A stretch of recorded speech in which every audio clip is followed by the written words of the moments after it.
పవిత్రతకు ఆలయ విశిష్టతకు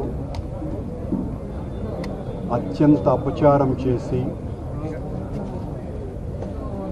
అనరాని మాటలు తన నోటి గుండా చంద్రబాబు నాయుడు గారు ముఖ్యమంత్రి గారు వేల సంవత్సరాల చరిత్ర కలిగినటువంటి ఆలయ ప్రాముఖ్యతను తగ్గించేటువంటి విధంగా మా హయాంలో తయారు చేసినటువంటి స్వామివారి అన్నప్రసాదాలకు లడ్డూకు అత్యంత అమృతతుల్యమైనటువంటి లడ్డూకు నెయ్యికి బదులుగా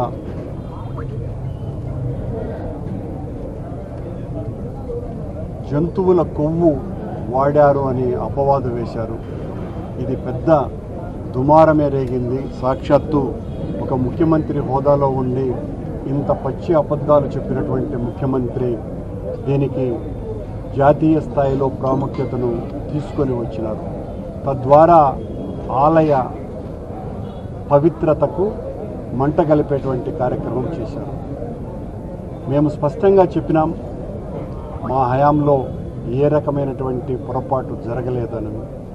జరిగింది ఏదైనా ఉంటే అది చంద్రబాబు గారి హయాంలోనే జరిగి ఉండాలి తప్ప మా హయాంలో జరగలేదని, మేము పాపం చేసి ఉంటే ఎంత శిక్షకైనా మేము అనుభవించడానికి సిద్ధంగా ఉన్నామని, ఏ విచారణకైనా మేము రెడీగా ఉన్నామని, సిబిఐ చేత ఎంక్వైరీ చేయించమని కూడా మేము డిమాండ్ చేయటం జరిగింది. కానీ చంద్రబాబు గారు తను కూర్చోమంటే కూర్చునేటువంటి సిట్టును ఏర్పాటు చేసి తద్వారా లబ్ధి పొందాలనేటువంటి ప్రయత్నం చేస్తున్నారు. అందుకే చంద్రబాబు గారికి ఒక మంచి బుద్ధి ప్రసాదించమని సాక్షాత్తు వెంకటేశ్వర స్వామి అనుంగు చెల్లి అయినటువంటి గంగమ్మ తల్లి ఆలయానికి వచ్చి మేమందరము కూడా ఎంపీ గారు, శాసనమండలి సభ్యులు, మేయర్ గారు, మా కార్పొరేటర్లు, ఊర్లో ఉన్నటువంటి ప్రముఖులు, నాయకులు, కార్యకర్తలు అందరూ కలిసి చంద్రబాబుకు మంచి బుద్ధి ప్రసాదించమని ప్రార్థించటం జరిగింది. ఎంత అన్యాయం అంటే చివరకు మా నాయకుడిని వెంకటేశ్వర స్వామి దర్శనానికి కూడా రాకుండా చేసినారు. నిన్న మా కార్యకర్తలకందరికీ కూడా పెద్ద ఎత్తున వేలాది మందికి నోటీసులు ఇచ్చి పోలీసులు భయభ్రాంతులకు గురి చేసి, మరోవైపున తెలుగుదేశం, బీజేపీ, జనసేన గూండాలను విచ్చలవిడిగా తిరిగేటట్టుగా చేసి వాళ్ళు నేరుగా జగన్ వస్తే అడ్డుకుంటాము, ఎవరొస్తారో చూస్తాము, ఎంతకైనా బరితెగిస్తాము అని చివరకు ఆయన ప్రాణానికి కూడా అపాయం కలిగించే విధంగా ప్రయత్నించినారు.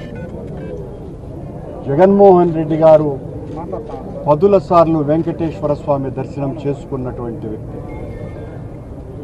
ఆయనను ఈ రోజున డిక్లరేషన్ మీద సంతకం చేయాలా అని కోరటమే ఒక హాస్యాస్పదం. ఈ రోజున అలా కోరే వాళ్ళందరూ కూడా జగన్మోహన్ రెడ్డి గారు బీజేపీ నాయకులతో దర్శనం చేసుకున్నప్పుడు రంగనాయకుల మండపంలో హాయిగా వచ్చి ఫోటోలు దిగుండారు. వీళ్ళంతా కూడా రంగనాయకుల మండపంలో అంటే వీళ్ళ స్థాయి, వీళ్ళ యొక్క 2 నాల్కల ధోరణి దీన్ని బట్టి చూస్తే చాలా స్పష్టంగా అర్థమవుతుంది. రాజకీయ ప్రాబల్యం పొందటానికే తప్ప మరొకటి కాదు. అలాగే చంద్రబాబు నాయుడు, ఆయన కూటమి సభ్యులు డిక్లరేషన్ ఇవ్వాలా అన్నటువంటి నినాదం ఎత్తుకున్న 3 రోజుల తరువాత నిన్న మధ్యాహ్నం నుంచి కొండ మీద అక్కడ ఉన్నటువంటి జేఈఓగా ఉన్నటువంటి వెంకన్న చౌదరి అన్యమతస్కులకు ప్రవేశం లేదు అని పెద్ద ఎత్తున హోర్డింగులు పెట్టినాడు. ఆయన పుట్టినరోజుకి ఎన్ని హోర్డింగులు పెడతారో అంతకంటే ఎక్కువగా నిన్న మధ్యాహ్నం నుంచి ఈ హోర్డింగులు వెలిసినాయి. అన్యమతస్కులకు ప్రవేశం లేదు అని. తమాషా ఏంటంటే జగన్ గారి ప్రోగ్రాం వాయిదా పడ్డటువంటి వెంటనే ఆ హోర్డింగులు పెరికించేసినాడు. అంటే జగన్ గారి కోసమనే ఆ హోర్డింగులు పెట్టారు. అన్యమతస్కులకు ప్రవేశము లేదు, అనుమతి లేనిదే ప్రవేశం లేనిది అని. వెంకన్న చౌదరి వెంకటేశ్వర స్వామికి సేవ చేయాలి కానీ చంద్రబాబు నాయుడు గారికి సేవ చేసి ఒట్టి వెంకన్న చౌదరిగా మిగిలిపోకూడదని కోరుతున్నా. ఈ రకంగా ఆయన ఈ హోర్డింగులు పెట్టడం చాలా తప్పు. పెట్టినటువంటి హోర్డింగులను తీసేయటం అంతకంటే తప్పు. అంటే ఈ రాష్ట్రంలో, ఈ దేశంలో, ఈ ప్రపంచంలో ఒక్క జగన్మోహన్ రెడ్డి గారి కోసమనే ఆ హోర్డింగును పెట్టినట్టు అర్థం. ఆయన రాలేదు అనగానే తీసేశారు. అంటే ఎంత దుర్మార్గమైనటువంటి రీతిలో అధికారులు కూడా ప్రవర్తిస్తున్నారు. తెలుగుదేశం బంట్లులాగా, చంద్రబాబు ఏజెంట్లులాగా, చంద్రబాబు నోటి గుండా ఏది వస్తే ఆ మాట ఈవో మాట్లాడతాడు, పైనున్నటువంటి వెంకన్న చౌదరి అనుసరిస్తాడు. పుట్టినరోజుకు కదా పెట్టుకున్నట్టు ఫ్లెక్సీలు పెట్టారు, మళ్ళీ వెంటనే వాటిని తీసేసినారు.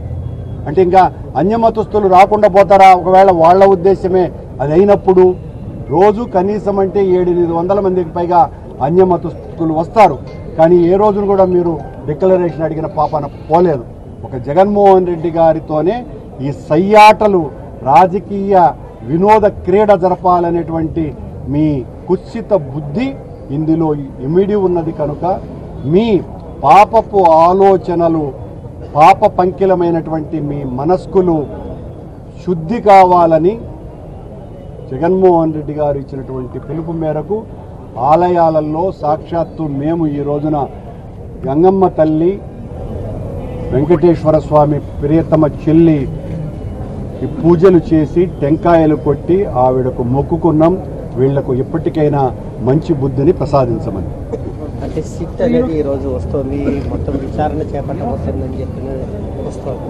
అంటే మీకు సంబంధించి మీరైతే ఇప్పటివరకు మా హయాంలో జరగలేదని చెప్పి, కానీ సిట్ అనేది ఈరోజు విచారణ చేపట్టబోతుంది. దీనికి సంబంధించి ఏమన్నా చెప్పేసాం కదా. దాని మీద సిట్ అంటే చంద్రబాబు, సిట్ అంటే కూర్చునేది, స్టాండ్ అంటే లేదు.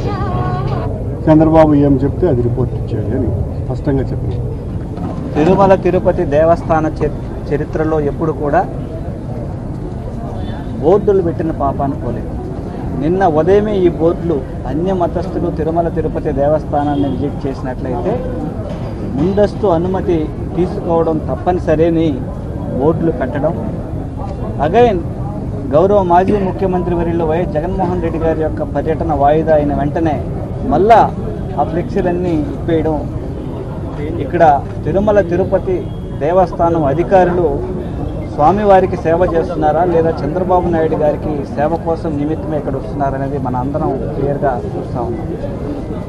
వాళ్ళందరి మనస్సులు, అలాగే చంద్రబాబు నాయుడు గారి యొక్క మనస్సు కళింకితమై ఇలాంటి వ్యాఖ్యానాలు చేస్తూ ఎన్నో ఏళ్ల ప్రాశస్త్యం కలిగినటువంటి తిరుమల తిరుపతి దేవస్థానం ఆ వెంకటేశ్వర స్వామి యొక్క పవిత్రతని భంగం కలిగించే విధంగా ఆయన చేసినటువంటి వ్యాఖ్యలకు, పాప ప్రక్షాళనకు నిదర్శనంగా ఈరోజు అన్ని గుళ్ళల్లో రాష్ట్ర వ్యాప్తంగా పూజలు చేస్తూ ఉన్నారు మా నాయకులందరూ కూడా.